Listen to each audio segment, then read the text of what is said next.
ஜியோ குடுக்குற 35,100 ரூபாய் மதிப்புள்ள கூகுள் ஏஐ சப்ஸ்கிரிப்ஷன்ல இருக்கிற பிரச்சனை என்ன அப்படிங்கறத தெரிஞ்சுக்கிறதுக்கு முன்னாடி நீங்க 25 வயசுக்கு மேற்பட்டவர்களா இருந்து மைஜியோ ஆப்ல எனக்கும் இந்த ஏஐ சப்ஸ்கிரிப்ஷன் வேணும் அப்படின்னு ரெஜிஸ்டர் இன்ட்ரெஸ்ட் கொடுத்திருந்தீங்க அப்படின்னா இப்ப முன்கூட்டி அணுகலா உங்களுக்கும் தர்றாங்க, அதனால கிளைம் பண்ணிக்கோங்க.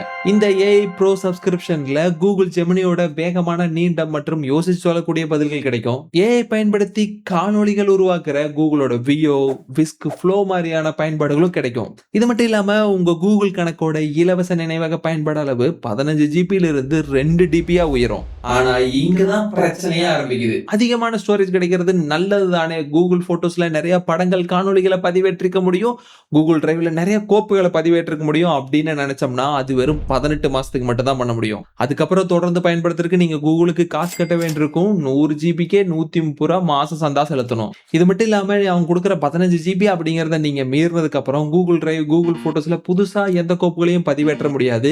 கூகுள் டாக்ஸ் அண்ட் கூகுள் ஷீட்ஸ்ல கூட புதுசா எந்த கோப்புகளையும் உருவாக்க முடியாது. முக்கியமா உங்களுக்கு ஜிமெயில்ல எந்த மின்னஞ்சலும் வராது, மின்னஞ்சல் அனுப்பவும் முடியாது. அப்ப 15 ஜிபிக்கு மேல இருக்கிற எல்லாத்தையும் நம்ம காசு கட்டலனா கூகுள் அழிச்சிருவாங்களா அப்படின்னு கேட்டா ஆமா, 2 வருஷம் அவகாசம் கொடுப்பாங்க. அதனால இந்த ஜியோ கொடுக்கிற கூகுள் ஏஐ சப்ஸ்கிரிப்ஷன் ப்ரோல ஏஐ சம்பந்தப்பட்ட பயன்பாடுகளை நல்லா பயன்படுத்திக்கலாம். ஆனா 18 மாதங்களுக்கு அப்புறமா நீங்க கூகுளோட மேக நினைவகத்துக்கு காசு கட்டவே போறது இல்ல அப்படின்னா அது இப்பவே முற்றிலுமா தவிர்த்துக்கிறது நல்லது.